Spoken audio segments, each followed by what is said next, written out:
Assalamualaikum warahmatullahi wabarakatuh. Tuan-tuan semua tahu ke tidak, besi ni kalau ikut Al-Quran diturun daripada langit, bukan keluar daripada bumi. Besi ni kalau ikut Al-Quran turun daripada langit, bukan keluar daripada bumi. Ada cerita dia. Alhamdulillah pagi ni kita bertemu, dan pagi ni pagi yang ke-27 Ramadan. Malam tadi malam yang ke-27 Ramadan. Dan kalau berdasarkan setengah hadis, malam Al-Qadar ni dikatakan malam yang ke-27. Ada yang kata 25, 23, dan yang paling popular 27 lah. Dan sehingga ulama yang menyokong kata 27 ni, dia ada buat takwil yang pelik sikit. Dia ada perkiraan matematik. Cuba kira tuan-tuan, Lailatul Qadr, lam ya lam ta alif lam qaf dara, 9. Perkataan Lailatul Qadr itu ada 9 huruf. Baca surah Al-Qadar, inna anzalnahu fi lailatul qadr wa ma adraka ma lailatul qadr, lailatul qadri khairun min alfi syahr. Perkataan Lailatul Qadar itu diulang dalam surah Al-Qadar tu sebanyak 3 kali. Jadi grup ulama hari ni dia buat matematik, 9 huruf kali 3 jadi berapa? 27. Itu kita takwil para ulama lah. Dan pagi ni insya-Allah kita akan buat sinopsis juzuk yang ke-27.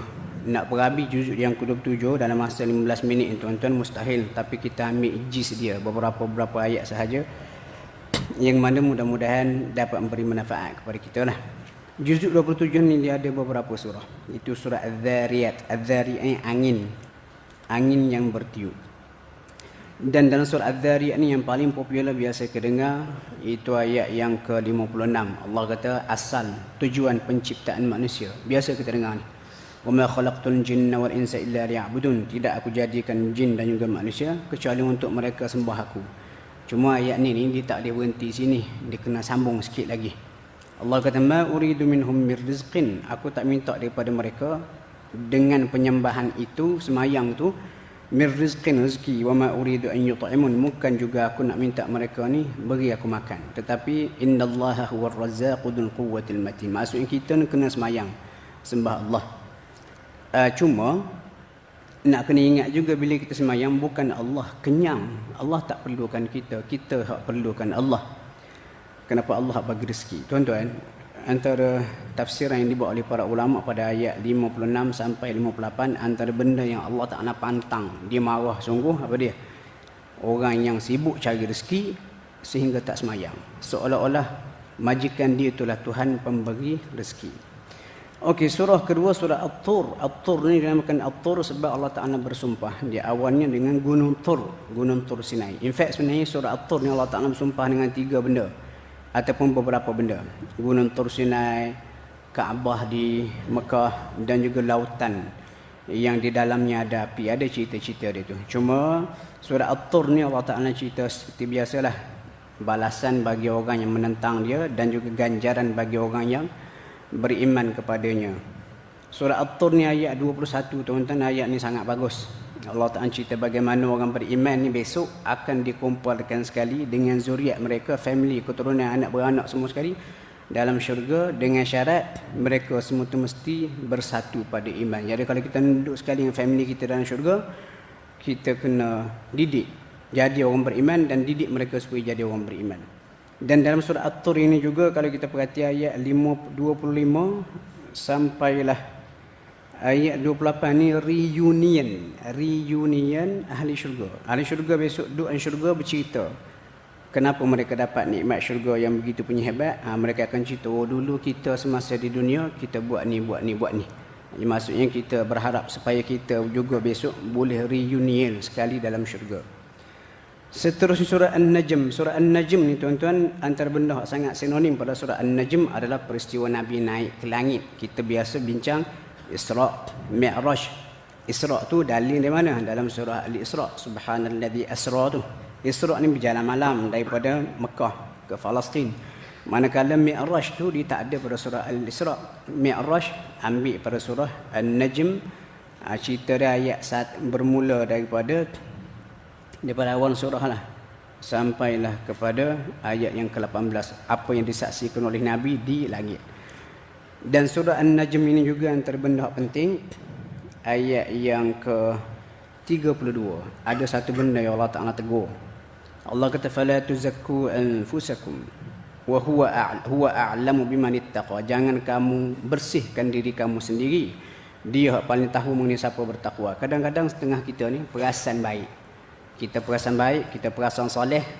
Waktu kita pun pandang rendah orang lain. Rupanya kalau kita belajar tasawuf dia panggil tazkiyatun nafs, penyucian jiwa. Ada penyucian jiwa yang dituntut. Maksudnya kita sucikan diri kita, cari kesalahan kita, kita baiki diri kita, muhasabah. Hari demi hari, lama kelamaan kita akan jadi baik. Itu yang dituntut oleh agama, tasawuf, akhlak. Yang dilarang disebut oleh ayat ni.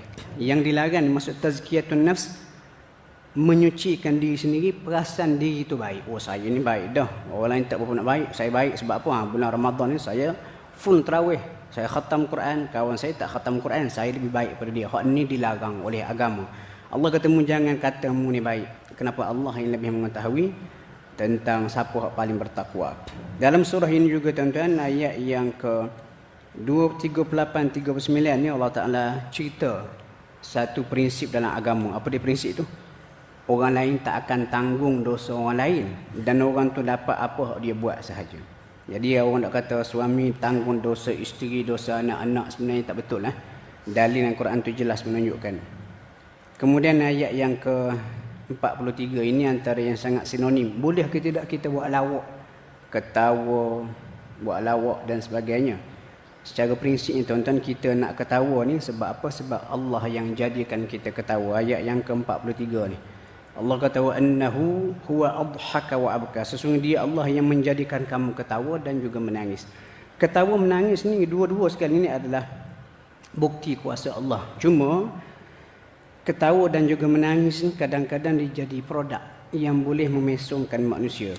Terlampau banyak ketawa, buat program-program pertandingan nak bagi orang ketawa, dan itu sebenarnya tak berapa baguslah.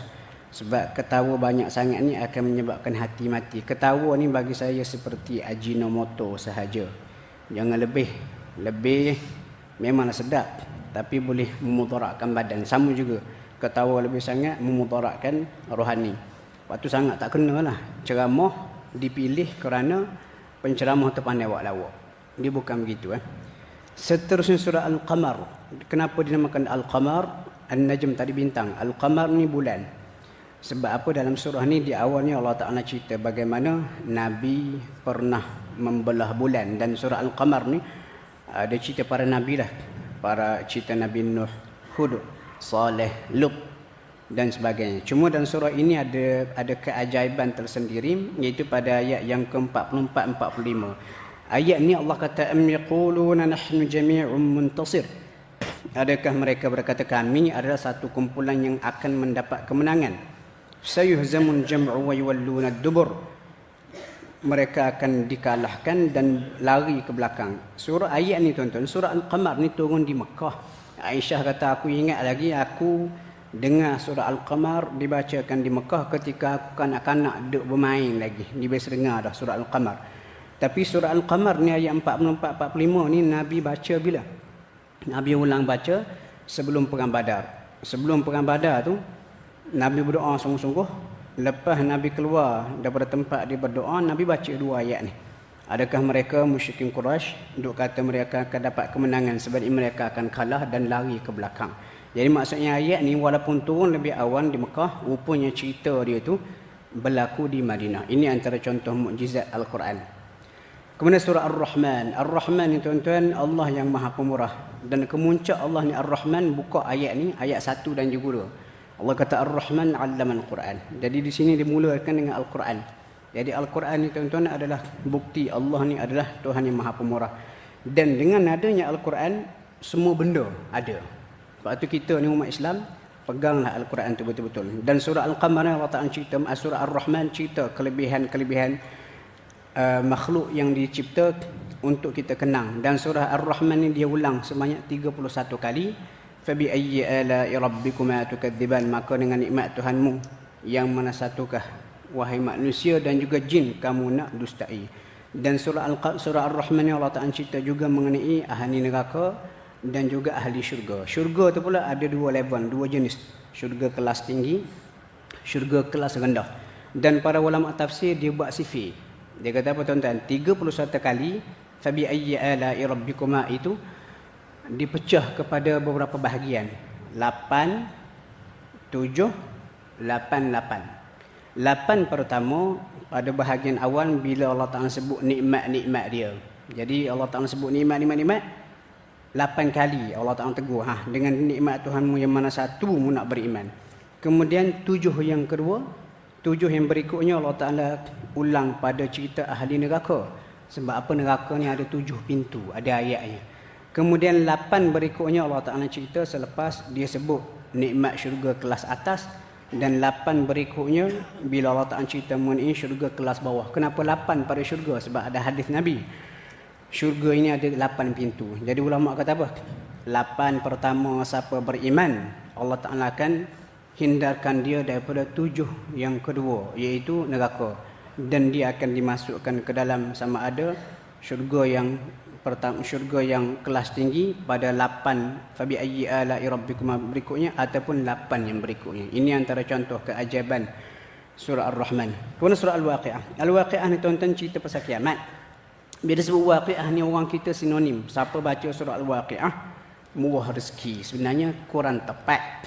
Tak ada hadis pun yang kata baca surah Al-Waqi'ah murah rezeki. Kalau yang ada hadis pun hadis itu dhaif, lemah. Dikatakan siapa yang baca surah Al-Waqi'ah tidak akan ditimpa kefakiran. Lain tu. Siapa baca Al-Waqi'ah tak akan fakir. Bukan siapa baca surah Al-Waqi'ah ni akan kaya. Kemudian kita kena ubah mentaliti. Bila sebut surah Al-Waqi'ah, oh nak kaya. Bukan lagu tu. Surah Al-Waqi'ah ni cerita mengenai kiamat. Bila kiamat berlaku, manusia ni pecah 3 kumpulan. Kumpulan pertama VVIP. Dia kata as-sabiqun as-sabiqun. Kumpulan kedua bawah sikit. Dia panggil ashabul yamin. Syurga bawah sikit. Dan kumpulan yang ketiga ahli neraka. Dan disebut kenapa mereka dihumban ke dalam neraka. Lepas ni baca surah Al-Waqi'ah, ingatkan diri kita, kita nak beriman sepenuhnya kepada kiamat. Mudah-mudahan kita masuk golongan VVIP dalam syurga ataupun golongan kanan dan minta dijauhkan daripada ashabus shimal, ahli neraka. Ubah persepsi kita tu. Dan yang terakhir sekali surah Al-Hadid. Ini yang saya baca dalam solat tadi. Al-Hadid maksud dia besi. Dan surah ni di awal-awalnya Allah Ta'ala cerita mengenai kelebihan bersedekah. Contoh ayat ke-7. Allah kata mu sedekah, beriman kepada Allah dan mu kena sedekah. Lepas tu Allah kata wa anfiqu mimma ja'alakum mustakhlafina fih. Dan nafkahkanlah daripada harta kamu yang dia Allah jadikan kamu sebagai pemegang amanah. Maksud mustakhlafin, kamu tolong jaga, bukan harta kita. Dan disebut juga pada ayat yang ke-10 ini degree ataupun beza para sahabat. Hak lebih awal masuk syurga sebelum pembukaan, masuk Islam sebelum pembukaan kota Mekah dan juga selepas. Mesti ada beza. Dan ini secara tak langsung prinsip kepada seniority. Kita kena tahu hormat senior. Dan seterusnya tuan-tuan banyak lagi lah. Antara contohnya, ini penting. Ayat 22-23. Ayat 22-23 ni tuan-tuan. Cerita dia apa? Cerita dia.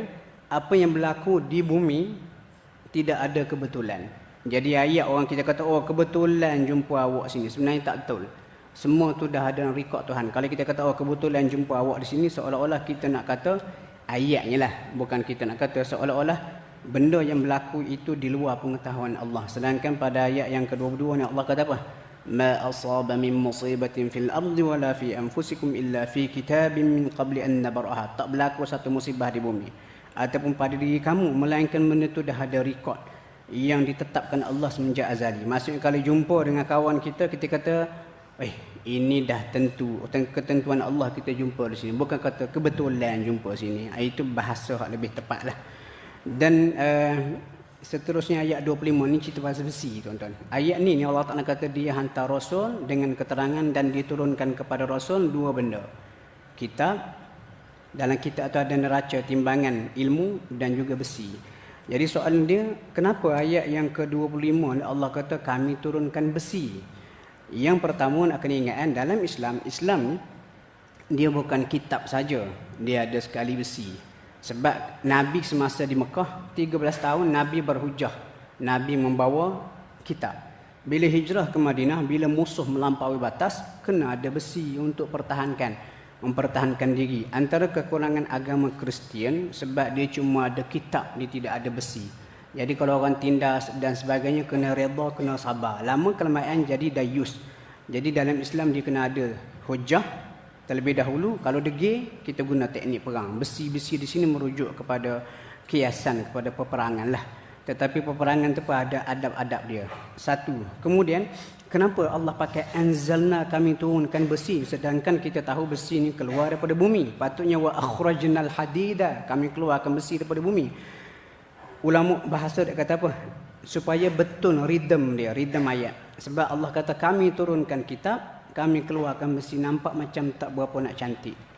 Jadi Allah tak nak gunakan ridem yang sama. Kami turunkan kitab dan besi. Itu satu pandangan. Tapi ada juga ulama moden yang berpandangan, dia kata memang semua benda yang berada di bumi ni, air ke, besi ke, sebenarnya bukan berasal daripada bumi, tapi berasal daripada angkasa lepas. Selepas Allah Ta'ala cipta alam, berterabur di alam semesta, Allah cipta air, cipta besi dan sebagainya, Allah Ta'ala pun ciptalah bumi muda. Dan bumi muda ni tidak ada lagi lapisan atmosfera. Lalu air daripada angkasa pun turun jatuh ke bumi. Besi daripada angkasa pun jatuh ke bumi. Lepas jatuh ke bumi, dia terperosok masuk ke dalam bumi. Selepas jutaan tahun, dia pun dilapisi oleh tanah, pokok, gunung ganang. Akhirnya, dia duduk terbenam ke dalam bumi. Sedangkan asalnya dia Allah Ta'ala turunkan daripada langit. Itulah tuan-tuan lebih kurang tadabbur ataupun sinopsis ringkas juzuk yang ke-27. Mudah-mudahan kita dapat manfaat. Dan kalau boleh jangan berhenti setakat ni. Lepas ni kita akan teruskan juga untuk baca Al-Quran tadabbur. Sebab yang mengubah para sahabat Nabi bukan tajwid, tetapi tadabbur pada isi kandungan Al-Quran. Sekian. Assalamualaikum warahmatullahi wabarakatuh.